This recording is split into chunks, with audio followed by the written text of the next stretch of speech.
High friends, welcome to யாஷிகர். நம்மளோட விஜய் டிவியில் போயிட்டுருக்க மகாநதி சீரியல் நேத்திக்கு வந்து காவேரி, அப்புறம் சித்தி, ராகினி இவங்கெல்லாம் ரூம்குள்ளே இருக்க மாதிரி இருக்கவே நான் என்ன நினச்சேன்னா, ஓகே இது சித்தியோட வீடாக இருக்கும்.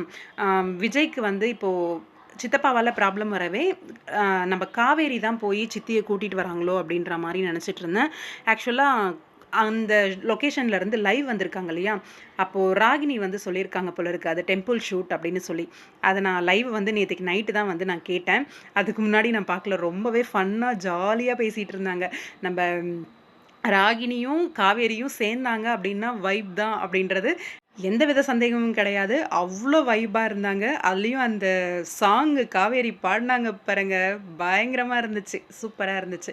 நல்லா ஃபன்னாக என்டர்டெயின்மெண்ட்டாக ஃபுல்லாக போச்சு. ஆனால் ஏதோ ஒரு விஷயம் சொல்கிறதுக்காக வந்தேன், அப்புறம் வரேன் அப்படின்னு சொல்லிட்டு போனாங்க. என்ன விஷயம் அப்படின்றது தான் தெரியலை.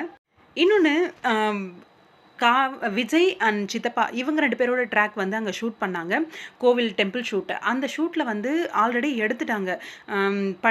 விஜய் மேலே பழிய போடுறது, விஜய் வந்து இல்லைன்னு பேசுறது, இதெல்லாம் இந்த எதையுமே வந்து சித்தப்பாவோ காவேரியோ தாத்தாவோ யாருமே இல்லாமல் இருந்தாங்க. ஆனால் இப்போ இருக்கிற இந்த டெம்பிள் ஷூட்டில் ராகினி சேம் காஸ்டியூமில், சித்தப்பாவும் சேம் காஸ்டியூமில் இருக்காங்க. நம்ம காவேரி அப்புறம் சித்தி இவங்கெல்லாமும் இருக்காங்க. அப்போது இடையில வந்து இவங்களோட எபிசோட்ஸை எடுத்து உள்ளே வந்து சொருகுவாங்களா என்ன அப்படின்னு தெரியல.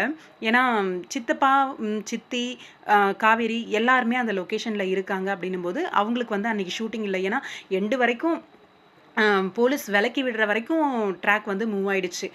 அது வரைக்குமே காவேரிக்கும் சித்திக்கெலாம் ஷூட் வந்து இல்லாமல் இப்போ சடனாக வந்து அங்கே ஷூட் போகுது அப்படின்றது கொஞ்சம் யோசிக்க வைக்கிறது தான்.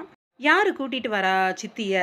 கண்டிப்பாக சித்தி வந்து சித்தப்பா சொல்லி கூட்டிகிட்டு வர மாட்டார். ஏன்னா இங்கே வந்து பழி போட போகிறாரு விஜய் மேலே அப்படின்னும்போது சித்தி அதை தாங்கிக்க மாட்டாங்க. அப்படி இருக்கும்போது தாத்தாவோ இல்லை காவேரியோ யாராவது தான் கூட்டிகிட்டு வருவாங்களோ சித்தியை அப்படிங்கிற மாதிரி தோணுது.